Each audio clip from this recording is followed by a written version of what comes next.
చేసిన తప్ప ఎక్కడ కనిపిస్తుందో శేఖర్ రెడ్డి గారు చెప్పండి. Okay okay ya okay Shekhar Reddy గారు రియాక్ట్ అవ్వండి. రాయపాటి గారు, కృష్ణాంజనేయులు గారు, నిర్మల గారు.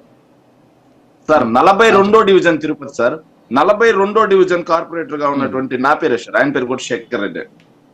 కూటమికి మద్దతుగా లేదని ఆయన నిర్మిస్తున్నటువంటి అపార్ట్మెంట్ ని పాపం ఈ కూటమి ప్రభుత్వం కూలగొట్టలేదు సార్. అనుమతులు లేకుండా నిర్మాణాలు చేపట్టాడు కాబట్టి మున్సిపల్ అధికారులు చేపట్టినటువంటి చర్యని కూటమి కంట పెడుతున్నారు.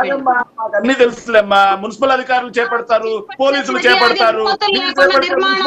చేపట్టినట్టు మీరు చేపడితే ప్రజాస్వామ్యం భద్రంగా ఉన్నట్టు, మేము చేపడితే శేఖర్ రెడ్డి గారు ఆయన నిర్మాణానికి సంబంధించి అనుమతి పత్రాలు మీ దగ్గర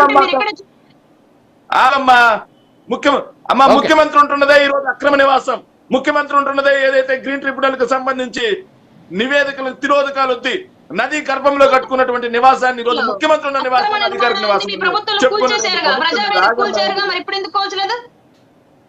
అమ్మా ఒక్క నిమిషం ఆగమ్మా, ఆగితే నేను చెప్తా ఎందుకు మధ్యలో క్రాష్ టాక్. నువ్వు మాట్లాడే ఒక్క నిమిషం అవునండి, ఒక్క నిమిషం ఆగండి, మాట్లాడండి శేఖర్ రెడ్డి గారు మాట్లాడండి. తర్వాత రాసుకోమ్మా. ముఖ్యమంత్రి ఉంటున్నదే ఈ రోజు అక్రమ నివాసం. ముఖ్యమంత్రి గారు ఉంటున్నదే అక్రమ నివాసం. ముఖ్యమంత్రి గారు ఉన్నటువంటి కరకట్ట లోపల ఉన్నటువంటి ఇంటిని అధికారిక నివాసంగా గుర్తించింది ప్రభుత్వం. అధికారిక నివాసం. కార్పొరేటర్ల ఇల్లులు మాత్రం అనధికార నివాసాలు అవుతాయి, అక్రమ నివాసాలు అయిపోతాయి. అపార్ట్మెంట్లు కూల్ చేస్తాం మాకు సపోర్ట్ చేయకపోతే.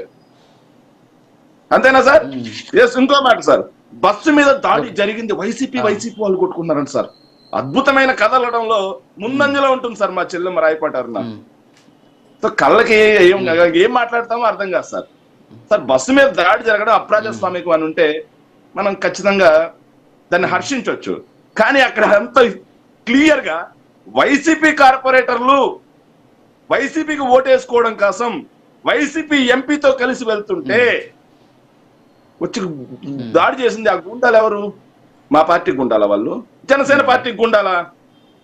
ఒక్కసారి తిరుపతిలో కనుక్కోతలు చెప్తుంది వాళ్ళు మా పార్టీ గుండాలా జనసేన పార్టీ గుండాలా అని. దాడి చేస్తుంది జనసేన పార్టీ గుండాలు, దాడిని ప్రోత్సహిస్తుంది జనసేన పార్టీకి చెందినటువంటి స్థానిక ఎమ్మెల్యే అరణ్య శ్రీనివాసులు గారి అబ్బాయి అనేది అంత క్లియర్ గా ఈరోజు తిరుపతి మొత్తం తెలుస్తా ఉంటే మాకు అసలు సంబంధం లేదండి, మేము దాడి చేయలేదండి అంటున్నారు. ఇంకోటి జగన్మోహన్ రెడ్డి గారిని కూడా తీసుకొచ్చారండి, Tadepalli to Bengaluru to London అని.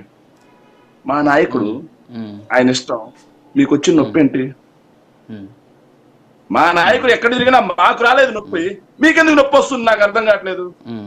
మా నాయకుడు బెంగళూరు కాకపోతే లండన్ నుంచి వస్తాడు, లండన్ కాకపోతే న్యూయార్క్ నుంచి వస్తాడు, మీకు వచ్చిన నొప్పి ఏంటండి?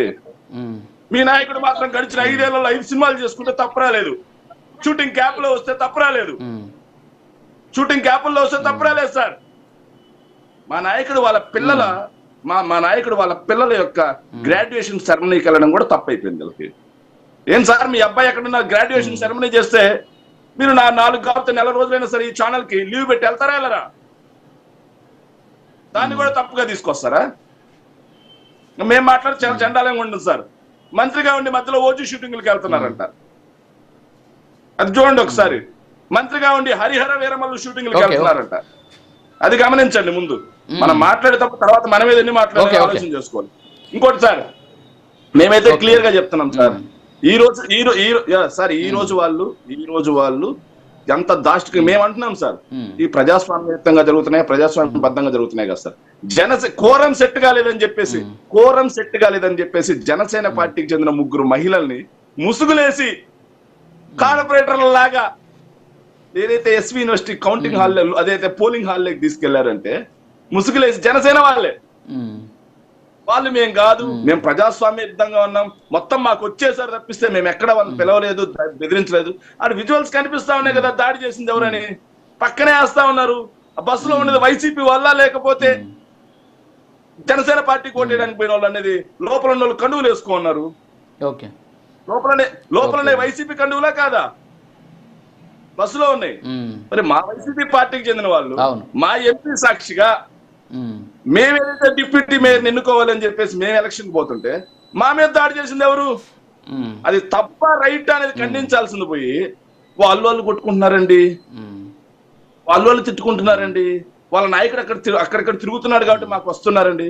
వస్తే మీరు ఆనందంగా తీసుకుపోండి అమ్మా. మీరు డబ్బులు ఇస్తారో ప్రలోభ పెట్టుకుని తీసుకుపోండి. కానీ ఇలా నడి రోడ్డు మీద నిర్దాక్షిణ్యంగా దాడి ఏంటి?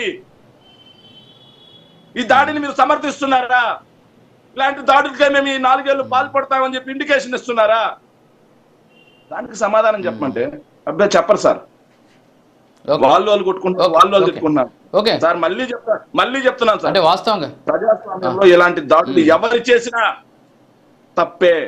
కూటమి ప్రభుత్వం మీకు ప్రజలు మ్యాండేట్ ఇచ్చారు కాబట్టి, ప్రజలు మీకు 164 సీట్లతో మ్యాండేట్ ఇచ్చారు కాబట్టి ఇలాంటివిగా చేయాల్సింది. మీరు ఏదైతే చెప్పిన మేనిఫెస్టోని, ఎన్నికల హామీలని నెరవేర్చే దిశగా అడుగులు వేయండి. ఈ రోజు ప్రజల్లోకి వెళ్తే ప్రజలే కాలర్ పట్టుకునే పరిస్థితుంది. కొంచెం ఆ వైపుగా చూడండి సార్. ఓకే శేఖర్ రెడ్డి గారు. ఓకే కృష్ణాంజనేయులు గారు, ఇప్పుడు శేఖర్ రెడ్డి గారు కొన్ని అంశాలని కోట్ చేశారు, అలాగే రాయపాటన్ గారు కొన్ని మాట్లాడారు. సో వాస్తవంగా నిన్న అక్కడ సంఘటన జరిగేటప్పుడు నేను కూడా ఉన్నా ప్రత్యక్షంగా. అయితే ఇక్కడ జరిగినటువంటి అంశం ఏంటంటే శేఖర్ రెడ్డి గారు ఒక అంశాన్ని ఎత్తారు. ఏంటంటే ఒక 3 మహిళలు